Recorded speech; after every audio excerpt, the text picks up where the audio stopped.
What's up, everybody? Welcome to the Dallas Daily Show podcast, coming at you from the Neighborhood Loans studio here in St. Louis, Missouri. So excited to have you with me here. Today's topic is waiting 3 months to do a 10-minute job. Let's get into the conversation. I have my office at my home. I have this little, home office thing going on there. I record sometimes from there. I take a lot of my meetings from there because I have clients all over the United States. And so I just don't travel to an office very frequently unless I come to a great studio like this here at Neighborhood Loans. Cheap plug, by the way.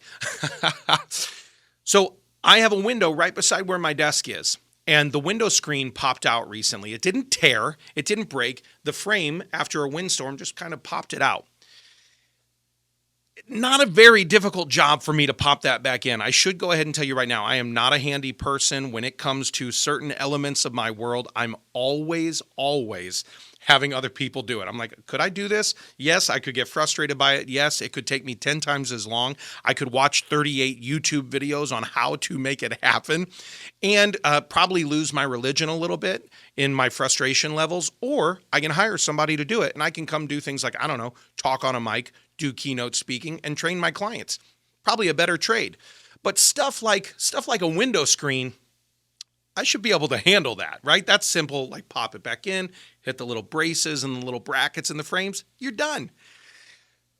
Guys, it took me 3 months to do this job because it was I'm not going to do it right now, I'll do it later. How many times have we all said that in our life? I'm not going to do it now, I'll do it later. I'm not going to do it now, I'll do it later. Oh, I could do it this weekend. Nah, it was a long week. I'm not going to do it now, I could do it later. Now, keep in mind, I'm not a delinquent husband, right? My wife also has a honey-do list, and I take care of the honey-do list because that's her to-do, not my to-do.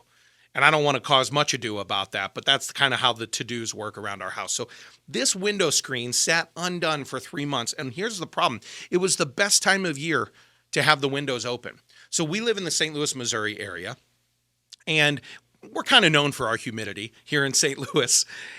And I love to have the windows open because there's certain times of year there's no humidity, there's no, you don't have the bugs coming in and all of that. Well, because I didn't have this screen in place, though, it was the time of year where, yeah, there wasn't a lot of humidity, but there were mosquitoes coming in, there were flies flying in every time I cracked that window. And I would find myself getting frustrated every time that stuff came in. And I'd go, man, if you would just put that window screen in, you could have your window open. You're missing the best time of year, Dallas. That was my self-talk at that time. But I didn't do it, and I didn't do it, and I didn't do it. And finally, I got to the point where I was like, all right, I'm going to do this. It was less than 10 minutes. I went out to the garage where I carried the screen, by the way, to the garage to set it. I'll do it later. I bring it back in. I put it in. 5-minute job, 6-minute job, maybe.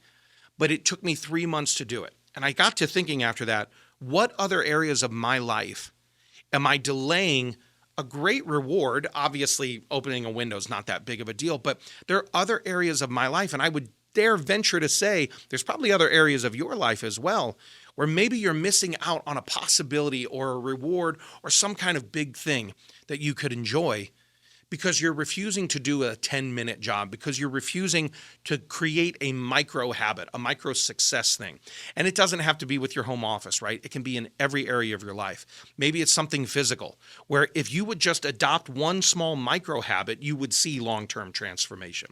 Maybe it's something spiritual, where if you would adopt a daily discipline, maybe just one small thing, right? James Clear talks about this in his book, Atomic Habits, just kind of these micro little habits.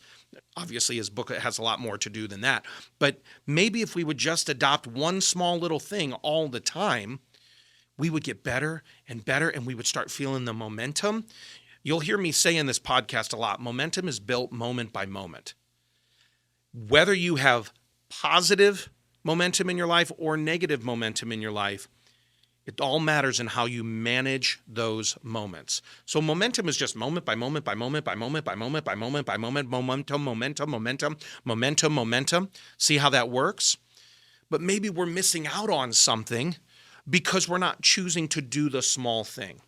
And I don't want you to I don't want you to experience or not experience the fullness and the richness of what might be possible for you because you're refusing to do the one small thing. So maybe it's physical, maybe it's spiritual, maybe it's in your relationships, maybe it's a financial choice that you keep making a bad choice and you just need to do one small micro habit. I don't know what it is for you, but I want you to think about, and in this show, we're going to give you a story, we're going to give you some insights, and hopefully we're going to give you some kind of actionable takeaway that you can implement in your life. We're going to call it the positive play call, all right? Because I like sports. I talk sports a lot. I want you to have a winning life, and I'm always going to tell you to have a championship day. So here's kind of the positive play call I want you to think. I want you to ask yourself, where in my life have I been delaying the adoption of a micro habit that could give me transformation?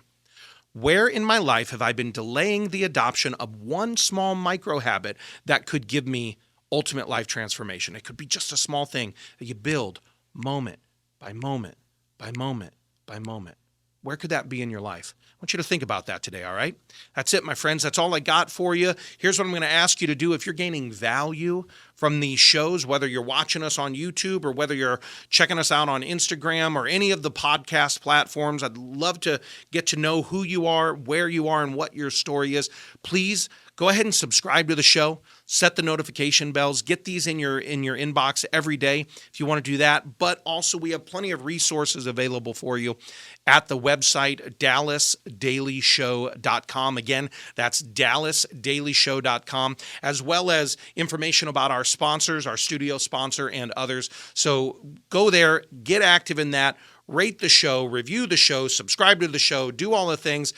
That's all I got for you today, my friends. I hope to see you back here tomorrow. And in the meantime, have a championship day. Thanks for listening to my dad's podcast. For more tools, go to dallasdailyshow.com. Be sure to like, subscribe, and share. Thank you.